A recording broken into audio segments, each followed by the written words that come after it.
Suan Yuan dan Ye Fan sama-sama berantakan untuk sementara waktu, yang mana itu buruk. Suan Yuan menenangkan diri dan berbisik kepada Ye Fan, kamu pergi dulu, aku akan mencoba menahannya sebentar. Ye Fan berkata dengan tegas, tidak, aku tidak bisa meninggalkan Paman Suan Yuan sendirian. Kita akan berjalan bersama. Jika kita semua mengalami kecelakaan di sini, siapa yang akan mengurus mereka? Aku adalah pedang, bahkan jika kita ingin melarikan diri. Kata Suan Yuan, terlepas dari jawaban Ye Fan atau tidak, dia meraih Ye Fan dan mendorong ke depan, lalu dia tiba-tiba berbalik. Ye Fan ketakutan. Dia terhuyung ke depan. Setelah berdiri dengan kokoh, dia tiba-tiba berbalik dan melihat monster besar berdiri di depan Suan Yuan. Monster itu menatap Suan Yuan. Ada udara yang keras di mata seperti lonceng tembaga itu. Kepala Suan Yuan tidak menoleh ke belakang, dia meraung, Xiao Fan, cepat pergi. Setelah Suan Yuan berteriak, seluruh tubuhnya mengeluarkan roh pedang yang kuat, dan seluruh tubuhnya langsung berubah menjadi bayangan pedang dan menebas monster itu. Monster itu meraung, dan kekuatan keabadian keluar dari tubuhnya. Pedang Suan Yuan jatuh, tidak meninggalkan bekas luka di tubuh monster itu, dan sama sekali tidak mengancam. Setelah pedang Suan Yuan tidak berpengaruh, monster itu mendengus, lalu kepalanya dan sebuah kuku melangkah ke arah Suan Yuan. Bang! Kuku monster itu baru saja menendang tubuh Suan Yuan, dan tubuh Suan Yuan terlempar ke belakang. Saat ini tepat di antara lampu listrik dan batu api, bahkan sebelum Ye Fan mulai berlari, Suan Yuan telah terbang keluar. Ye Fan melihat pemandangan ini, dia tidak mau, bergegas ke Suan Yuan, sebuah tangkapan terbang keluar dari Suan Yuan. Bang! Suan Yuan, yang telah terluka, sekarang terluka. Selain itu, seteguk darah menyembur keluar. Paman Suan Yuan, apakah kamu baik-baik saja? Ye Fan bertanya dengan gugup. Suan Yuan melambaikan tangannya dan mendorong Ye Fan menjauh, berkata, kamu pergi dengan cepat, jangan pedulikan aku.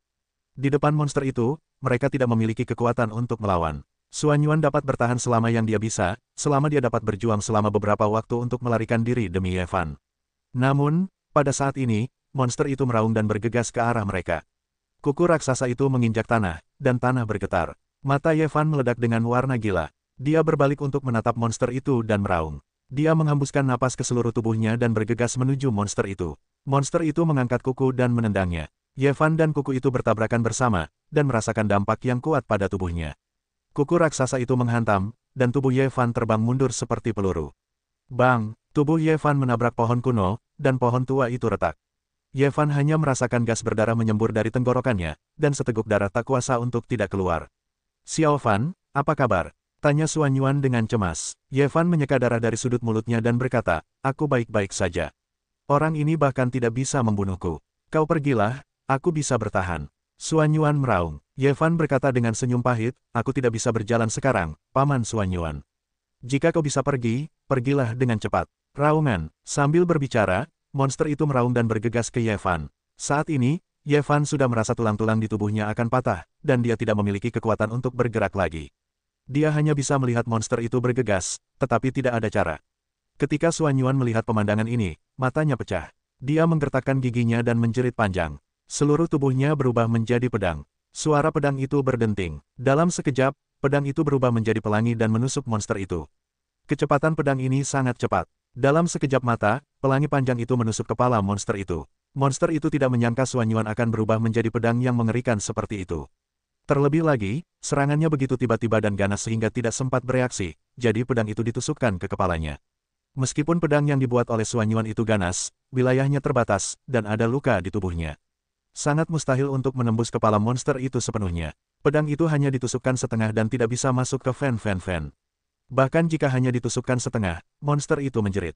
Kepalanya bergoyang kencang dan menghantamkan kepalanya ke pohon di dekatnya, mencoba menghancurkan pedang itu. Suan Yuan segera menarik keluar kepala monster itu, dan kemudian tubuh pedang itu berubah menjadi sosok manusia dan jatuh ke tanah tanpa daya. Dia telah menggunakan semua kekuatannya tadi, tetapi sekarang dia tidak memiliki kekuatan. Bahkan menoleh pun sangat sulit. Paman Suan Yuan, Ye Fan meraung. Kepala monster itu berdarah, tetapi belum terbunuh.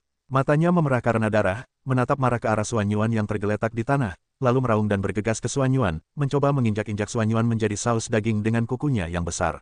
Paman Suan Yuan, Ye Fan sangat cemas sehingga dia meraung. Aku ingin bergerak untuk menyelamatkan Suan Yuan, tetapi tubuhku tidak bisa bergerak sama sekali. Aku hanya bisa melihat monster itu semakin dekat ke Suan Yuan. Kuku monster itu terangkat, dan mereka akan diinjak-injak. Tidak, Ye Fan meraung dan memecahkan matanya. Suan Yuan juga menutup matanya, dia sekarang tidak memiliki kekuatan, hanya bisa diam menunggu kematian.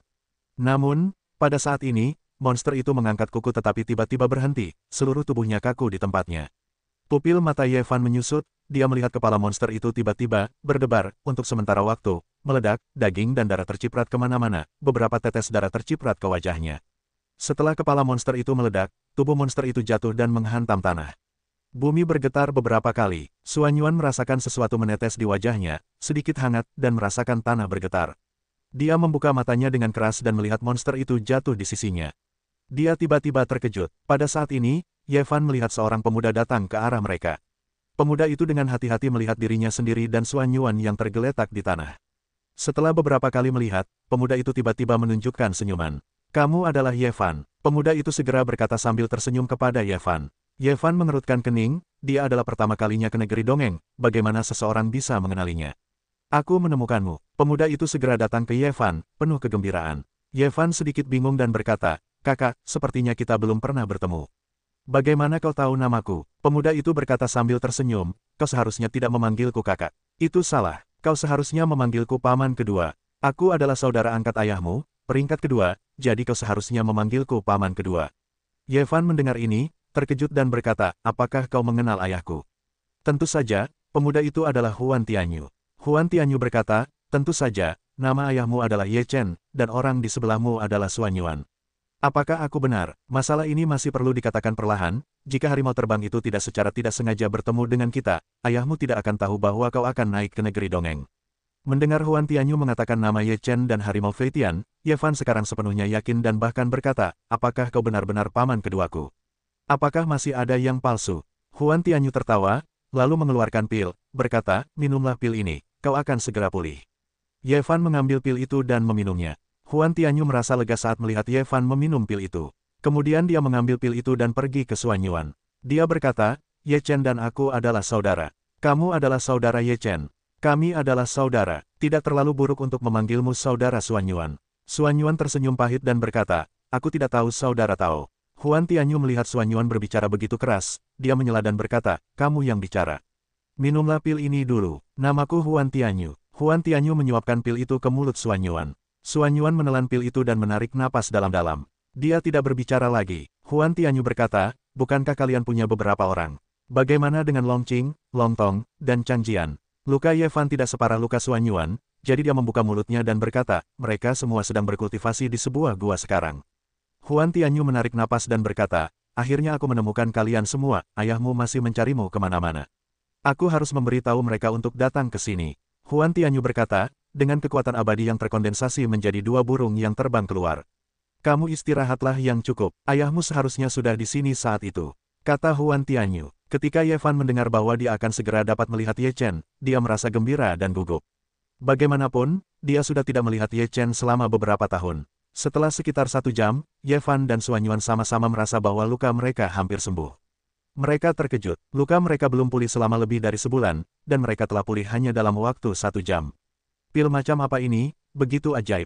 Seru Ye Fan. Huan Tianyu berkata sambil tersenyum, ini adalah ramuan di Aula Danyang di negeri dongeng, tetapi pil dengan kualitas terbaik, efeknya pasti sangat bagus. Pil dari Aula Danyang. Xuan Yuan terkejut setelah mendengar ini. Huan Tianyu memiliki beberapa keraguan, apakah kamu tahu Aula Danyang? Xuan Yuan berkata sambil tersenyum masam, saya berada di negeri dongeng sebelum kekecewaan besar, kemudian jatuh ke dunia manusia, reinkarnasi dan latihan reinkarnasi lagi, dan kemudian kembali ke negeri dongeng lagi, yang cukup akrab dengan negeri dongeng. Huan Tianyu tiba-tiba tertawa dan berkata, begitulah. Jika kamu menghitungnya dengan tepat, saudara Xuan Yuan akan tetap menjadi seorang penatua. Xuan Yuan berkata sambil tersenyum, penatua apa? Aku adalah tubuh yang bereinkarnasi, di mana atau penatua apa? Huan Tianyu juga bercanda dan berkata, baiklah, kamu hampir pulih. Ayo pergi ke Chang Jian dan temukan mereka. Ye Fan dan Xuan Yuan berdiri. Untunglah mereka tidak merasa sakit hati. Mereka membawa Huan Tianyu ke gua. Dengan adanya Huan Tianyu, Ye Fan dan Xuan Yuan tidak perlu terlalu berhati-hati. Mereka bergerak sangat cepat dan tiba di depan gua beberapa saat kemudian. Ini dia. Ye Fan menunjuk ke gua yang terhalang oleh batu-batu besar dan berkata. Huan Tianyu kemudian melambaikan tangan, batu besar itu terlempar keluar. Chang Jian, Long Qing, dan Long Tong di dalam gua semuanya terkejut. Ketika mereka melihat Ye Fan dan Xuan Yuan berdiri di pintu masuk gua, mereka menjadi lebih percaya diri. Ye Fan berkata dengan gembira, Paman Chang Jian, kita akan segera bertemu ayahku. Saudara Chang Jian dan Long Qing sama-sama linglung. Mereka merasa bahwa kata-kata Ye Fan agak membingungkan. Mereka mendengar Suanyuan berkata, saudara Tianyu adalah saudara Ye Chen. Mereka bertemu dengan Fei Tian Tiger, jadi mereka datang kepada kita. Setelah mendengar ucapan itu, Long Qing berkata dengan gembira, benarkah? Itu hebat, akhirnya aku bisa bertemu dengan guruku. Huan Tianyu berjalan ke dalam gua. Melihat ke arah 3 orang Changjian yang pucat, dia mengeluarkan 3 pil dan berkata, cepat minum pilnya. Huan Tianyu memberi mereka masing-masing 1 pil, dan mereka bertiga meminum pil itu. Kemudian mereka merasakan kekuatan yang kuat di tubuh mereka dan merasa sangat nyaman. Jika Ye Chen menerima pesanku, dia seharusnya datang ke sini. Jika kamu meminum pilnya, tidak akan butuh waktu lama untuk sembuh. Huan Tianyu berkata dengan ringan. Terima kasih banyak, saudaraku. Changjian mengepalkan tangan dan mengucapkan terima kasih. Kamu adalah adik laki-laki Ye Chen, dan aku adalah saudara keduanya. Kita semua dari keluarga kita sendiri. Mengapa kita harus begitu sopan? Huan Tianyu berkata sambil tersenyum. Changjian tidak berkata apa-apa lagi. Dia menutup matanya dan mulai memurnikan obat di tubuhnya untuk memperbaiki luka di tubuhnya. Beberapa orang menunggu di dalam gua, setelah sekitar 1 jam, Ye Chen dan Fei Tian Tiger bergegas datang. Ketika mereka datang ke gua dan melihat Ye Fan, mata Ye Chen bersinar, dan ada semacam kegembiraan yang tak terlukiskan. Ayah, bibir Ye Fan bergetar, menatap ayah yang familiar dan asing di depannya, ada emosi yang tak terlukiskan. Nak, kamu akan hidup. Ye Chen berjalan ke depan Ye Fan, lalu menepuk bahu Ye Fan dengan tangannya, berkata dengan sungguh-sungguh. Air mata Ye Fan mulai mengalir, tetapi dia menahan diri untuk tidak menangis. Guru, kakak seperguruan, Long Qing, Long Tong dan Chang Jian semuanya terlalu bersemangat untuk berbicara. Ye Chen menatap mereka bertiga dengan wajah yang masih pucat, segera mengeluarkan pil itu, berkata, ayo, cepat minum beberapa lagi. Ye Chen meminum 3 pil untuk masing-masing dari mereka. Terima kasih banyak, saudara kedua, kata Ye Chen kepada Huan Tianyu. Huan Tianyu berkata dengan marah, apakah kamu masih sopan padaku? Ye Chen tertawa dan berkata, baiklah, sama-sama. Jika bukan karena paman kedua, Paman Suanyuan dan aku pasti sudah mati di bawah cakar monster itu. Ye Fan menghela napas. Ye Chen mengangkat alisnya saat mendengarnya. Dia senang bahwa mereka telah berpisah dan bahwa Huan Tianyu tepat waktu. Monster mana yang berani bersikap begitu sombong? Biarkan aku menghancurkan kelompok etnis mereka.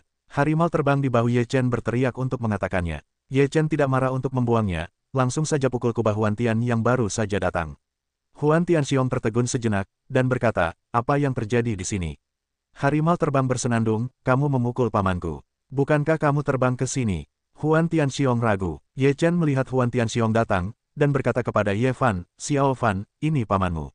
Paman, Ye Fan segera naik ke surga Huan dan berkata kepadanya. Huan Tianxiong menatap Ye Fan, yang agak mirip dengan Ye Chen, dan berkata sambil tersenyum, anak baik, jauh lebih baik daripada ayahmu. Ye Fan berkata sambil tersenyum, biru lebih baik daripada biru. Haha bagus, ambisius. Huan Tianxiong menepuk bahu Ye Fan dan tertawa. Ye Chen juga memperkenalkan Huan Tianxiong kepada Long Qing dan Chang Jian. Long Qing dan Chang Jian semua menyapa Huan Tianxiong, dan mereka bahkan saling kenal.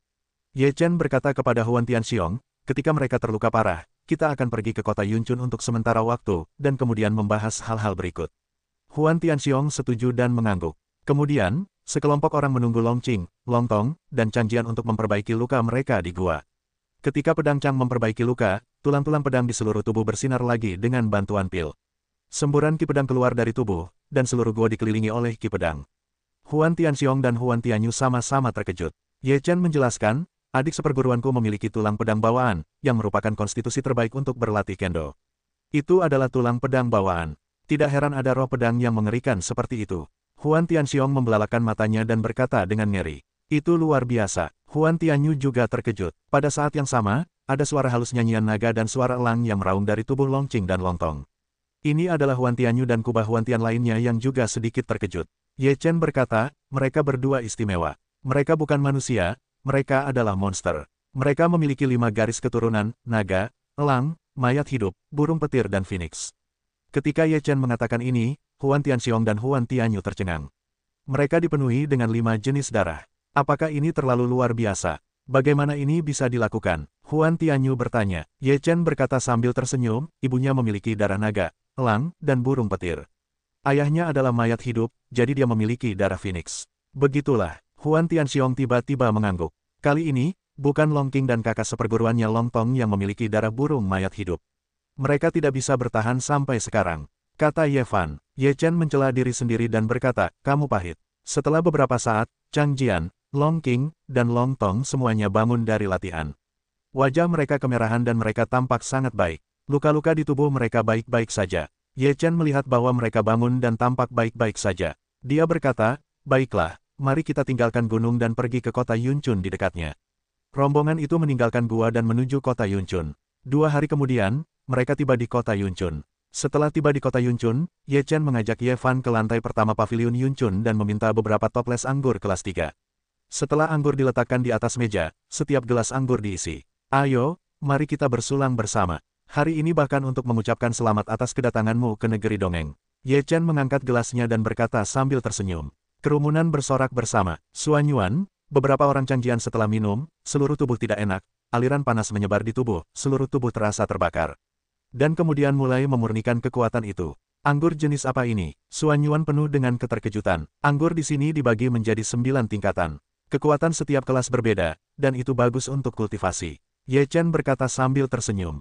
Mata Ye Fan berbinar begitu mereka mendengar bahwa itu bagus untuk latihan, dan mereka minum lagi. Beberapa orang minum dan mengobrol tentang dunia manusia. Ye Chen juga belajar tentang dunia manusia dari mulut harimau Feitian. Setelah mengobrol sebentar, Ye Chen berkata, "Kekuatanmu terlalu lemah sekarang. Kamu harus mempercepat kecepatan kultivasimu dan meningkatkan kekuatanmu sesegera mungkin." Kakak ketiga, menurutku mereka semua sangat berbakat. Selama mereka memiliki cukup sumber daya, sangat mudah untuk meningkatkan prestasi mereka. Huan Tianxiong berkata sambil tersenyum. Ye Chen berkata, "Menurutku begitu. Changjian dan Suan Yuan keduanya memiliki pencapaian tinggi dalam kendo. Aku ingin mengirim mereka ke klan Yujian di Tianyizu, di mana mereka bisa mendapatkan perkembangan yang lebih baik." Setelah mendengar ini, Huan Tianxiong mengangguk sambil berpikir dan berkata, "Ini ide yang bagus, tetapi sekarang tidak seharusnya. Kekuatan mereka terlalu rendah. Kita harus menunggu sampai mereka mencapai keabadian." Ye Chen juga berpikir demikian. Ia melanjutkan, "Long Qing dan Long Tong cocok untuk pergi ke Aula 9 Iblis. Hanya di Aula 9 Iblis kita dapat membuat terobosan. 9 Aula Iblis semuanya adalah klan Iblis. Mereka juga dapat menemukan klan mereka sendiri. Ini juga layak." Huan Tianxiong berkata, "Aku juga ingin pergi ke Aula 9 Iblis, sehingga ras-ras yang rendah hati di Aula 9 Iblis itu gemetar." Harimau terbang telah berubah menjadi bentuk manusia, dan setelah minum anggur, ia berteriak. Ye Chen berkata, "Jika kau pergi ke Aula 9 Iblis, kau hanya akan membuat masalah. Ikuti aku terlebih dahulu. Xiao Fan, aku akan mengirimmu ke Sanxing Xianzong untuk mencari gurumu Yin untuk melihat apakah aku dapat memasuki Sanxing Xianzong." Setelah mendengar ini, harimau Feitian melengkungkan bibirnya dan berkata, "Mengapa hanya aku yang tersisa di sisimu? Untuk menjauhkanmu dari masalah." Ye Chen berkata dengan sederhana. Harimau Feitian menyesap anggur yang panas dan tidak mengatakan apa-apa. Huan Tianxiong melihat Ye Chen mengatur segalanya untuk Ye Fan, dan tempat-tempat yang dia kirim semuanya adalah kekuatan besar. 9 Aula Iblis, klan Yujian, dan Sanxing Xianzong semuanya adalah 7 keluarga abadi dan 6 keluarga abadi. Huan Tianxiong punya firasat bahwa langkah Ye Chen adalah untuk merencanakan masa depan. Dengan bakat Long Qing dan Ye Fan, mereka pasti bisa menonjol di tempat-tempat itu dan menerobos ke dunia. Jika sesuatu terjadi pada saat itu, nepotisme seperti itu pasti akan mengerikan. Ye Chen juga sedang bermain catur dan menyiapkan situasi umum. Situasi keseluruhan ini telah dipikirkan sejak lama, menunggu Ye Fan dan mereka terbang ke negeri dongeng. Namun sekarang hanya beberapa orang dari Ye Fan yang terbang. Jika saudara-saudara Yun Fan, Suan Wu, dan Hulu semuanya terbang, maka permainan catur ini akan lebih besar dan melibatkan lebih banyak tempat. Negeri dongeng terlalu besar, dan ada terlalu banyak yang kuat. Dia harus memainkan permainan catur untuk masa depannya. Namun, permainan catur ini hanyalah ide awal, dan kita harus menunggu penggemar meningkatkan level mereka sebelum dapat membuat tata letak yang menyeluruh. Kakak ketiga, kamu bermain catur sedikit saja. Huan Tiandong berbisik di telinga Ye Chen. Ye Chen awalnya tertegun, lalu berkata sambil tersenyum, "Catur ini hanya setengah dari permainan. Kita harus memainkan permainan besar, tetapi bukan yang besar. Bagaimana kita bisa merencanakan masa depan? Kita tidak bisa hanya berkeliaran di Wanxianzu." Huan Tianxiong dapat merasakan bahwa Ye Chen memiliki ambisi yang besar di dalam hatinya. "Apakah kamu masih memiliki kemampuan untuk memperluas permainan?" "Surga yang luar biasa," Ye Chen berkata sambil tersenyum, "aku masih memiliki saudara yang belum terbang tinggi. Ketika mereka terbang tinggi, permainan catur akan menjadi lebih besar, dan negeri dongeng Jelshu akan terlibat. Ini semua tentang surga dan langit. Kakak ketiga, hari ini aku dapat melihat bahwa kamu ambisius," kata Huan Tianxiong. Ye Chen berkata, "Bukannya aku ambisius. Jika aku ingin bergaul di negeri dongeng, pasti ada seseorang. Dan tidak seorang pun dapat mengatakan dengan jelas apa yang akan terjadi di negeri dongeng. Jangan lupa, negeri dongeng dapat diledakkan oleh sesuatu kapan saja. Pada saat itu, tidak seorang pun tahu apa yang akan terjadi." Ye Chen tidak secara khusus menunjukkannya, tetapi Huan Tianxiong tidak bodoh. Apa yang dapat membuat seluruh negeri dongeng bergejolak secara alami adalah satu-satunya bagian dari fragmen daftar abadi. Pada awalnya, hanya ada desas-desus bahwa fragmen daftar dewa muncul, yang menyebabkan seluruh negeri dongeng menjadi kacau, dan banyak orang meninggal. Pada saat itu, Sekte Abadi Pencipta juga terlibat di dalamnya, dan tidak ada yang mendapat manfaat pada akhirnya. Dikatakan bahwa 4 bagian dari daftar dewa di 4 alam bawah telah dibawa ke negeri dongeng. Adapun siapa itu, tidak seorang pun tahu. Itu juga misteri. Tetapi secara umum, ada 5 bagian dari daftar dewa di negeri dongeng. Satu bagian dapat mengaduk seluruh negeri dongeng. Jika kelima keping daftar Fengshen diledakkan seluruhnya, seluruh negeri dongeng mungkin akan benar-benar kacau. Kakak ketiga sedang bersiap menghadapi hari hujan. Apakah dia ingin memenangkan benda itu? Huan Tianxiong menatap Ye Chen dan tersenyum. Ye Chen berkata dengan senyum masam, aku punya kemampuan itu. Ada begitu banyak orang kuat di negeri dongeng. Siapa aku? Selain itu, aku tidak tahu kapan benda itu akan muncul. Aku hanya tidak ingin kita terlalu pasif ketika ada masalah di negeri dongeng di masa depan. Huan Tianxiong mengangguk dan berkata, pikirkan baik-baik. Ye Chen berkata sambil tersenyum, kita harus memiliki visi jangka panjang. Untuk bertahan hidup di dunia ini, kita harus bergantung pada sesuatu. Mengandalkan diri sendiri saja tidak cukup. Dibandingkan dengan seluruh negeri dongeng, kita terlalu kecil. Petik 2. Mungkin kita bisa mencapai puncak negeri dongeng di masa depan, tetapi itu juga membutuhkan proses. Jika ada langkah yang salah dalam proses ini, itu mungkin akan kosong selamanya. Huan Tianxiong berkata, Anda benar. Karena permainan catur ini sudah mulai dimainkan, kami dapat membantu semampu kami. Sekarang satu-satunya yang harus dilakukan adalah menenangkan mereka dan memberi mereka panggung untuk meningkatkan kekuatan mereka. Ye Chen berkata, Sekte Alam Abadi tidak boleh masuk. Ide saya adalah membiarkan mereka masuk ke Sekte kelas 1 terlebih dahulu, dan kami akan membantu mereka untuk memastikan sumber daya kultivasi mereka. Ini berhasil. Huan Tianxiong mengangguk. Demi kenyamanan, saya sarankan sebaiknya di Zihuafu. Zihuafu lebih dekat dengan Cai Hua Xianzong. Ye Chen menyarankan, saya akan pergi dan berbicara dengan Ramaman dan masalah ini akan diselesaikan. Huan Tianxiong berkata dengan santai. Tidak ada alasan bagi Rama untuk tidak menyetujui masalah ini, dan saya berharap para pengikut Zhao Hua Xianzong berutang budi kepada mereka. Sangat mudah untuk meminta Huan Tianxiong maju. Setelah beberapa hari minum anggur, orang-orang yang tinggal di kota Xianyun bersenang-senang untuk mengetahuinya. 3 hari kemudian, rombongan meninggalkan kota Yunchun dan kembali ke Wanxianzu. Rencana awal Ye Chen adalah pergi ke Tianjinzu terlebih dahulu, tetapi sekarang rencananya telah berubah. Tianjinzu akan pergi nanti, tidak akan terlambat ketika kekuatannya mencapai keadaan Xuanxian. Ketika kembali ke rumah Tianyang dari rumah Yunling, Ye Chen pergi ke Aula Danyang secara khusus. Di satu sisi, dia pergi ke Aula Danyang untuk menyampaikan kata-kata dari Dr. Dukun. Di sisi lain, karena dia yang menyampaikan kata-kata, dia pasti harus membayar sedikit untuk transmisi.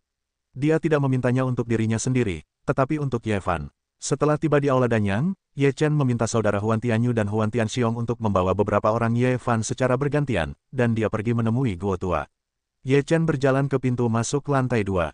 Ketika 2 penjaga di pintu masuk melihat Ye Chen datang, mereka semua tersenyum. Sejak terakhir kali, mereka semua tahu bahwa Ye Chen adalah teman lama Guo, dan mereka tidak berani menghentikannya. Apakah Tuan Guo ada di Aula Danyang? Ye Chen bertanya. Ya, Tuan Guo ada di lantai 3. Kata seorang penjaga. Ye Chen mengangguk dan kemudian naik. Ketika kami sampai di pintu masuk lantai 3, pintu masuk lantai 3 lebih mengenal Ye Chen, dan tidak menghalanginya, sehingga Ye Chen masuk. Ye Chen menemukan ruang kantor Tuan Guo, mengetuk pintu dan berkata, Tuan Guo, saya Ye Chen. Masuklah, datang dan beri suara di dalam ruangan.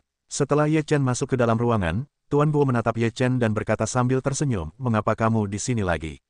Apakah kamu masih ingin minum anggurku? Ye Chen berkata sambil tersenyum, kali ini kamu benar-benar harus memberiku minum.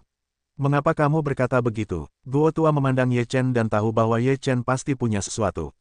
Ye Chen tersenyum misterius, lalu duduk dan berkata, Tuan Guo, saya rasa apa yang ingin saya sampaikan kepada Anda hari ini pasti bernilai banyak anggur dan pil. Begitu Guo mendengar ini, dia tahu bahwa masalah ini pasti tidak sederhana. Itu benar-benar terkait dengan Danyang Song. Dia menjadi gugup dan serius sekaligus, dan berkata, jika masalah ini benar-benar bernilai, anggur dan pil obat tidak akan kurang dari Anda. Tapi jangan menipu orang tua itu dengan saya. Guo Tua berkata dengan wajah serius.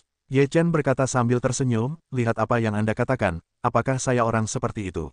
Kita semua adalah kenalan lama. Bagaimana kami bisa menipu Anda? Katakan padaku, apa yang begitu penting? Guo Tua tidak ingin berbicara dengan Ye Chen lagi. Dia benar-benar ingin tahu berita apa yang dibawa Ye Chen kepadanya. Selain itu, melihat ekspresi Ye Chen seharusnya bukan berita buruk. Saya bertemu dengan seorang dukun. Ye Chen menatap Guo tua, kata demi kata, takut Guo tua tidak dapat mendengar dengan jelas. Guo Laomeng terkejut, lalu menatap Ye Chen dan berkata, di mana? Di kota Jiuyang, rumah besar Xianyuan. Kata Ye Chen. Guo tua menatap Ye Chen lagi dan berkata dengan gugup, apa yang dikatakan dukun itu padamu? Aku menemukan seorang dukun, dan kemudian secara tidak langsung menguji dukun itu. Dukun itu berarti mereka tidak berlindung pada nama keluarga non-obat, jadi kamu dapat yakin. Kata Ye Chen sambil tersenyum. Apa sebenarnya arti dukun? Guo Laodao, apa kata-kata asli dari dukun? Dukun itu berkata, kamu beritahu anak laki-laki tua itu, jangan pikirkan aku baik-baik saja, biarkan dia yakin. Ye Chen mempelajari nada bicara dukun itu dan mengulanginya untuk perubahan. Kemudian dia berkata sambil tersenyum, maksud kalimat ini seharusnya dipahami oleh Guo tua. Setelah mendengar ini, Tuan Guo tertawa dan dalam suasana hati yang baik. Kemudian dia berkata, baguslah bisa mengerti dan memahami. Saya bisa menyampaikan berita itu kepada Anda, dan Anda juga harus bermaksud baik. Ye Chen mengangkat alisnya dan berkata, Guo tua dalam suasana hati yang baik. Dia melambaikan tangannya dan berkata, jangan khawatir. Anda tidak bisa hidup tanpa Anda. Saya akan meminta orang menyiapkan makanan obat sebentar lagi. Kita akan minum beberapa hari ini. Tuan Guo, persiapkan lebih banyak, dan siapkan beberapa makanan obat untuk penyembuhan dan penguat tubuh. Saya juga membawa beberapa orang hari ini, yang terluka sedikit sebelumnya. Ye Chen segera berkata, mendengar ini, Tuan Guo berkata, saya akan menyuruh Anda untuk membawa teman Anda ke sini. Dengan token ini, Tuan Guo melemparkan token kepada Ye Chen dan berkata, dengan token ini, Anda dapat berjalan-jalan di aula dan yang sesuka hati.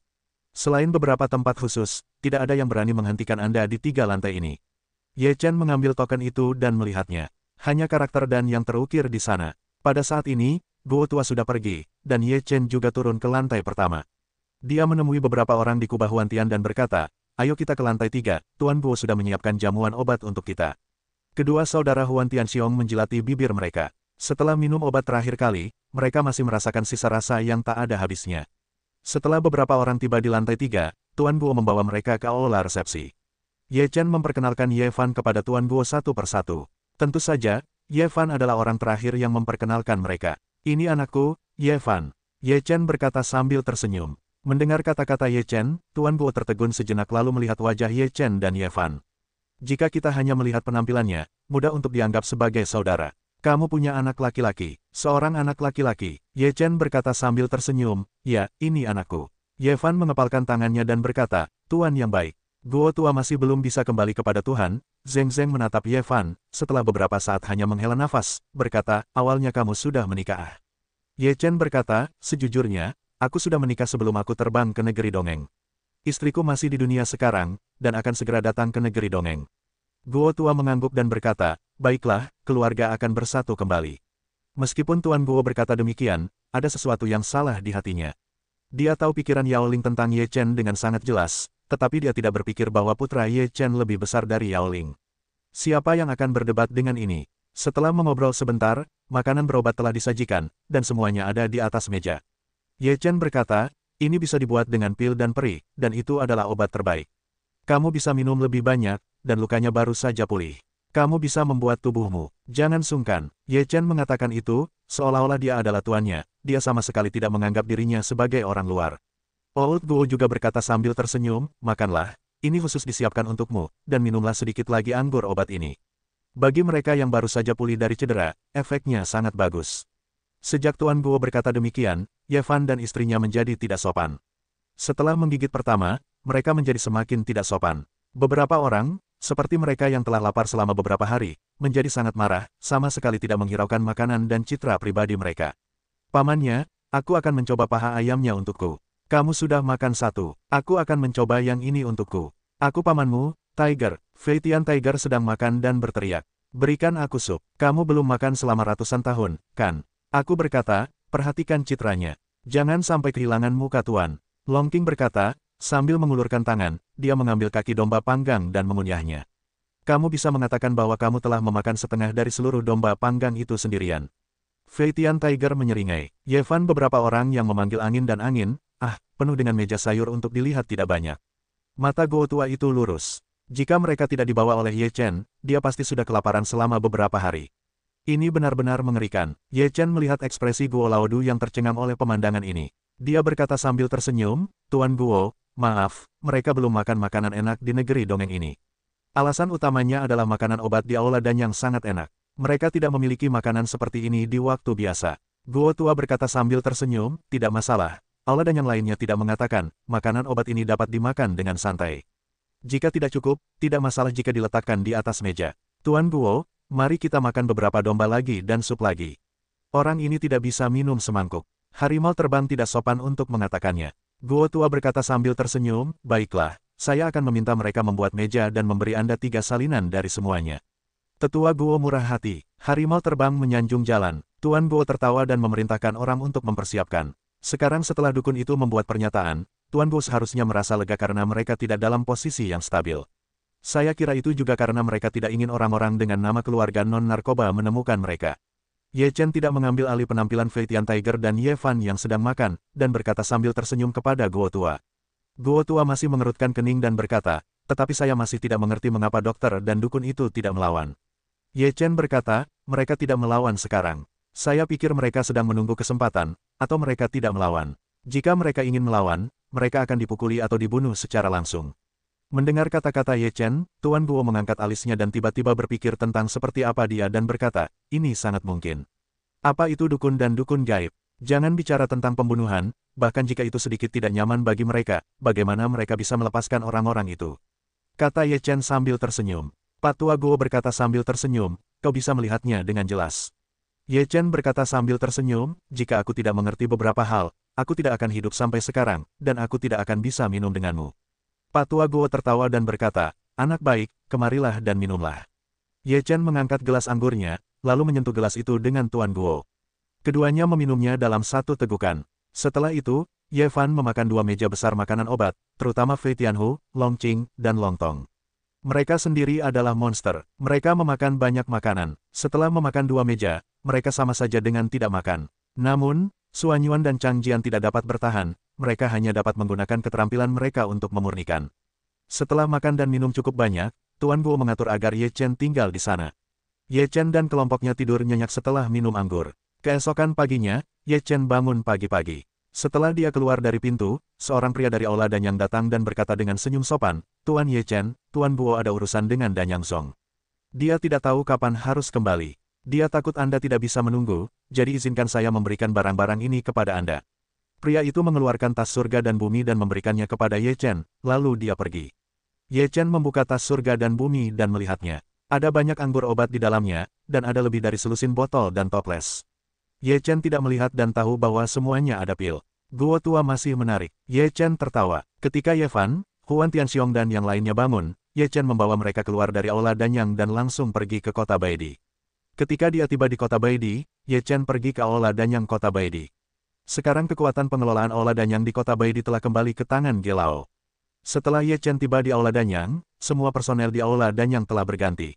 Orang-orang ini telah melihat atau belum pernah melihat sebelumnya.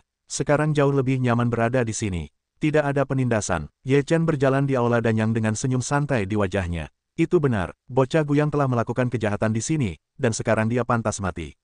Huan Tianyu meremehkan Guyang. Ye Chen pergi ke pintu masuk lantai 2 Aula Danyang. Orang yang menjaga pintu masuk bukanlah orang yang sebelumnya, tetapi dia telah melihat Ye Chen. Ketika dia melihat Ye Chen, dia langsung berkata, Tuan Ye Chen, Anda di sini. Apakah Anda mengenal saya? Ye Chen mengalami beberapa kecelakaan. Pria itu berkata sambil tersenyum, ketika Anda mengirim nona muda itu kembali, saya ada di sini, tentu saja saya bertemu dengan Anda.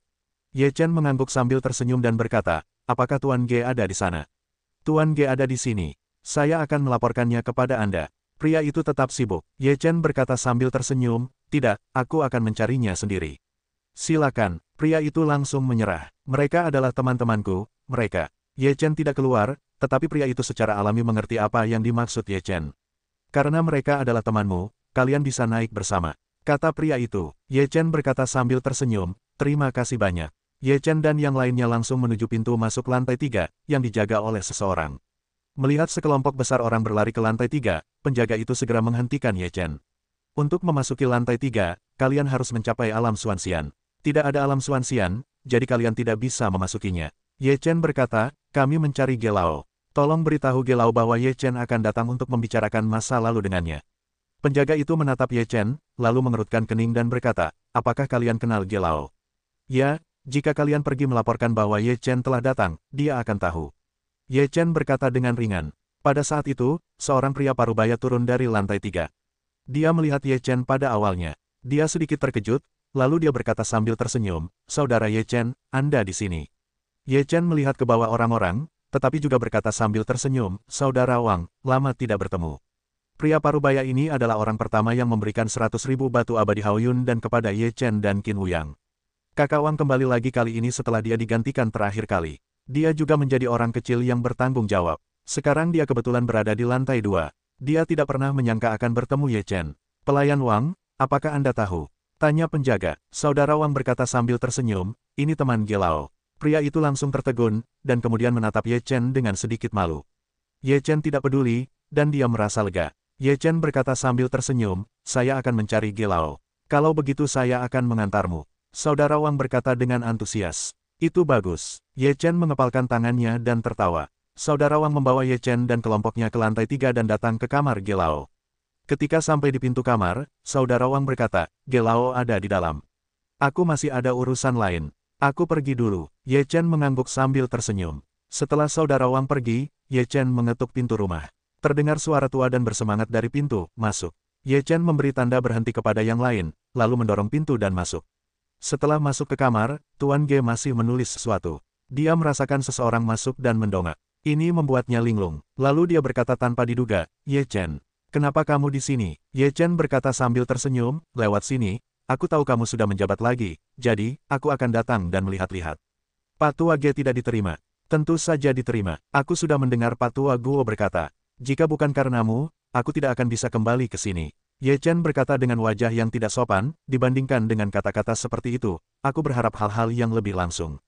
Gelao memutar matanya dan berkata, "Sebelum kamu pergi terakhir kali, kamu tidak membawa barang yang lebih sedikit. Terakhir kali adalah terakhir kali ini adalah kali ini, apakah ini bisa dibandingkan?" Ye Chen berkata tanpa malu-malu. Gerhard mendengus, tetapi dia berkata sambil tersenyum, "Karena kamu di sini, tidak bisakah aku menghiburmu? Kamu telah memberikan kontribusi yang besar bagi kami kali ini.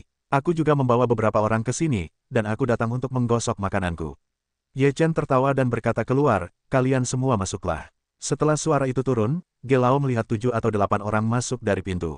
Dia tertegun, dan kemudian menatap Ye Chen dengan curiga. Ye Chen berkata sambil tersenyum, "Biarkan aku memperkenalkan Gelao." Ye Chen memperkenalkan Huan Tianxiong dan yang lainnya. Ketika Gelao tahu Ye Chen memiliki seorang putra, dia menatap Ye Fan dan Ye Chen dengan tidak percaya. Sepasang mata di tubuh dua orang itu terus-menerus memindai, dua orang itu benar-benar sangat mirip, seperti saudara kandung. "Aku tidak menyangka bahwa kalian terlihat begitu muda dan anak-anak kalian begitu tua," kata Ge tua sambil tersenyum. Ye Chen berkata sambil tersenyum, "Tuan Ge, kami sudah sampai.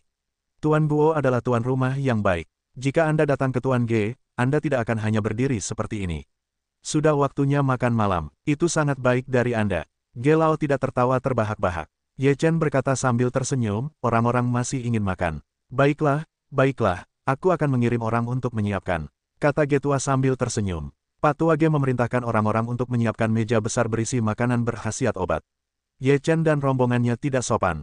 Setelah makan dan minum secukupnya, mereka pergi beristirahat tanpa perasaan. Ye Chen dan Pak Tua Ge duduk di ruang penerima tamu, minum teh dan mengobrol.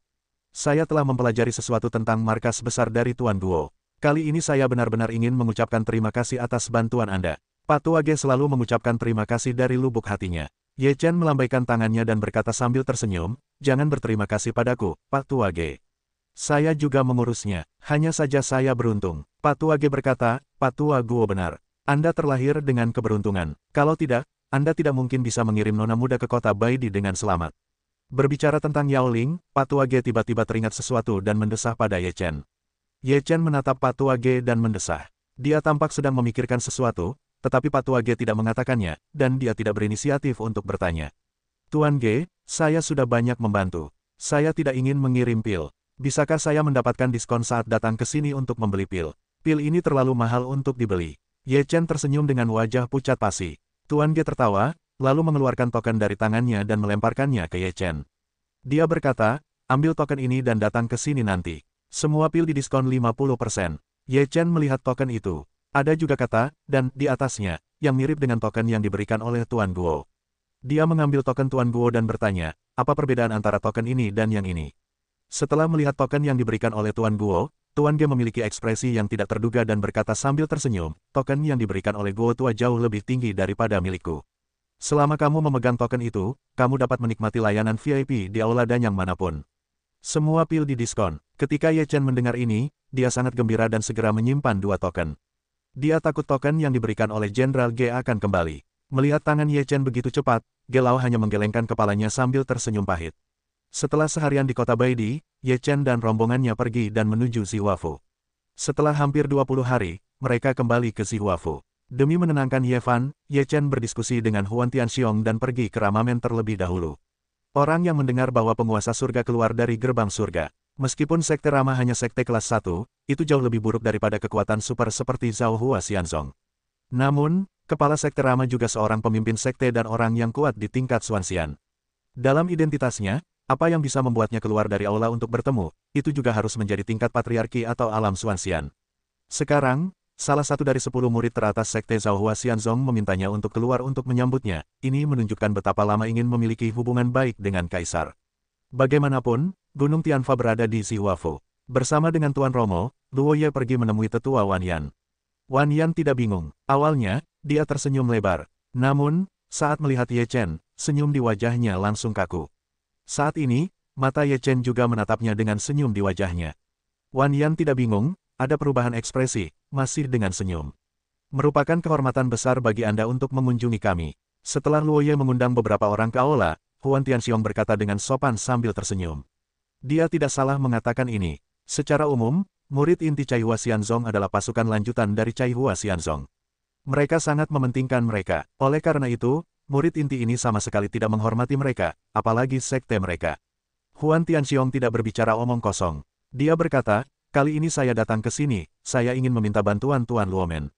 Luo Ye sibuk dan berkata sambil tersenyum, teman kecil Tianxiong, selama kita bisa melakukannya, kita akan berusaha sebaik mungkin untuk melakukannya. Huan Tianxiong berkata, tidak sulit. Kelima orang ini adalah teman-temanku. Aku ingin menjaga mereka di Rama dan menjadi murid lama untuk sementara waktu. Jangan khawatir, aku tidak akan membiarkanmu kehilangan sumber daya kultivasi. Kita akan keluar sendiri. Mereka hanya tinggal di Rama. Luo Ye menatap Ye Fan dan kemudian berkata tanpa ragu, tentu saja, tidak ada masalah. Meskipun kita bukan sekte abadi yang hebat, kita masih memiliki beberapa kamar tambahan. Terima kasih banyak. Jika ada murid berbakat di Rama, Tuhan dapat merekomendasikan mereka kepadaku. Aku bisa bicara dengan para tetua. Huan Tiandong berkata dengan ringan. Bagaimanapun, Ramamen menerima Ye Fan, yang merupakan hutang budi. Jadi Huan Tianxiong dengan santai menyebutkan ini dan ingin membalas budi. Mata Luo Ye berbinar. Meskipun dia mengatakan bahwa tidak ada kandidat yang cocok, kata-kata Huan Tianxiong sudah diucapkan. Jika dia bertemu dengan murid yang berbakat di masa depan, dia akan berada dalam masalah. Meskipun Luo Qingcheng telah memasuki sekte abadi Zhao Hua, tidak ada berita sekarang. Kita hanya dapat menemukan orang lain. Terima kasih, teman kecil surga. Roy sibuk tertawa. Sekarang setelah masalah ini ditangani, Huan Tianxiong tentu saja tidak perlu tinggal di sini. Dia berdiri dan berkata, aku hanya meminta Lord Luo untuk menjaga teman-teman ini. Bagus sekali. Roy tertawa. Beberapa orang Huan Tianxiong pergi keluar, Luo Ye berjalan ke sisi Huan Tianxiong. Huan Tianxiong mengantar keluar dari aula utama. Ye Chen menatap Ye Fan dan berkata, kamu tinggal di sini dulu. Aku telah memberikan hak asuh sumber daya kultivasi kepada Xuan Yuan. Lalu Anda dapat membagikannya, aku akan datang sebulan sekali untuk memberimu sumber daya kultivasi. Kau bisa berlatih dengan baik. Saat kau dewasa, aku akan membawamu ke dunia yang lebih luas. Ayah, jangan khawatir, kami akan berlatih keras dan tidak akan mengecewakanmu. Ye Fan mengangguk dengan sungguh-sungguh. Xuan Yuan, mereka akan memberikannya kepadamu. Ye Chen lebih nyaman dengan Xuan Yuan yang dewasa dan stabil, jadi lebih tepat bagi Xuan Yuan untuk bertanggung jawab atas mereka. Xuan Yuan menganggukkan kepalanya dan berkata, jangan khawatir, tidak akan ada kecelakaan denganku. Setelah beberapa instruksi, Ye Chen meninggalkan lama bersama Huan Tianxiong dan Huan Tianyu. Ye Chen 3 orang pergi, Luo Ye akan mengatur urusan beberapa orang Ye Fan agar tetua Wan Yan tidak bingung. Wan Yan tidak bingung dan tidak berani mengabaikannya. Bagaimanapun, dia adalah teman yang dihargai oleh Huan Tianxiong, jadi dia mengatur halaman untuk Ye Fanji dan membiarkan mereka tinggal bersama. Ketika Ye Chen dan Ye Chen meninggalkan gerbang Rama, mereka langsung menuju Cai Hua Xianzong. Setelah kembali ke Zhao Hua Xianzong, Huan Tianxiong pergi untuk menyerahkan tugas. Huan Tianyu kembali ke puncak ke-68 dan Ye Chen datang ke puncak ke-80. Ye Chen pergi selama beberapa bulan kali ini. Sekarang dia paling khawatir tentang situasi Xiao Chen Zanshen. Apakah kakak senior Tuoba ada di sana? Ye Chen berteriak di atas puncak 80. Setelah melihat Tuoba Tianwu, Ye Chen jatuh dari udara sambil tersenyum dan berkata, kakak Tuoba, aku akan membawa Xiao Chen. Tuoba Tianwu berkata dengan wajah mengeluh, kamu dapat dianggap telah kembali. Aku tidak mampu untuk mendukung anjing kecilmu sekarang. Kecepatan menyerap ki abadi benar-benar mengerikan. Mata air abadiku hampir diserap olehnya. Ye Chen tertegun sejenak, lalu berkata sambil tersenyum, ini benar-benar salah. Jika kakak senior Tuoba tidak keberatan, aku akan menukar gunung dengan kakak senior Tuoba. Xiankuanku masih memiliki banyak roh abadi. Tuoba Tianwu menggelengkan kepalanya dan berkata, lupakan saja, kamu dapat membawa Xiao Chen pergi. Karena kamu membiarkan Tuoba hidup dan kalah, aku harus memberi kompensasi kepada kakak senior. Ye Chen berkata dan memberikan sebotol pil kepada Tuoba Tianwu. Tari Tuoba Tian meminum pil itu, dia benar-benar kehilangan banyak hal, dan dia tidak melakukan amal, karena Ye Chen yang memberikannya, dia pun meminumnya. Kamu punya sedikit hati nurani. Tari Tuoba Tian bersenandung. Ye Chen tersenyum kecil, dan kemudian Tari Tuoba Tian mengeluarkan Xiao Chen. Xiao Chen sudah sedikit tumbuh dewasa sekarang, dan tidak tidur sepanjang waktu. Ketika dia melihat Ye Chen, dia berlari dengan gembira dan mengusap tubuh Ye Chen. Tari Tuoba Tian melihat pemandangan ini, beberapa berkata tanpa daya, orang ini benar-benar hanya mengenal satu tuan, dia acuh tak acuh padaku pada hari kerja, tetapi dia begitu dekat denganmu. Ye Chen berkata sambil tersenyum, orang pertama yang kamu lihat saat membuka mata adalah kerabatmu. Dia menganggapku sebagai kerabatnya, jadi ini sangat intim. Baiklah, singkirkan itu dan biarkan ia merusak mata air abadimu. Kata tarian Tuoba Tian. Ye Chen berkata, adik perempuan senior sedang dalam masalah akhir-akhir ini. Jika Anda butuh bantuan di masa mendatang, silakan bicara. Setelah itu, Ye Chen memasukkan Xiao Chen ke dalam tas surga dan bumi dewa miliknya dan meninggalkan 80 puncak. Setelah kembali ke puncak 81 miliknya, Ye Chen melepaskan Xiao Chen dan membiarkannya bermain di puncak 81. Sekarang ia sudah bisa berlari. Ia hampir tertawa lebih dari sapi biasa. Ye Chen bisa menungganginya, seperti menunggangi sapi. Aku berkata, Dewa Perang, bagaimana kau bisa menyerap roh abadi dengan begitu ganas? Kau tidak bisa mengeringkan gua mata air abadi milikku. Sisakan sedikit untukku. Ye Chen datang ke gua Xiankuan bersama Xiao Chen dan menepuk kepala Xiao Chen. Xiao Chen mengangkat kepalanya, menatap Ye Chen, mendengus di lubang hidungnya, dan berbaring di tanah. Ye Chen tidak merasa bahwa Xiao Chen menyerap ki abadi, jadi dia bertanya, apalagi yang bisa kau dukung selain menyerap ki abadi? Xiao Chen membuka mulutnya dan memasang ekspresi ingin makan. Ye Chen memahaminya dan berkata, jangan khawatir. Aku akan mengajakmu makan di luar nanti. Chen kecil mendengarkan, matanya berbinar, dan dengan satu sudut mengusap tubuh Ye Chen. Ye Chen menepuk kepala kecilnya dengan lembut, lalu memerintahkan, kamu tunggu di sini, aku akan keluar dan mengajakmu makan makanan lezat nanti.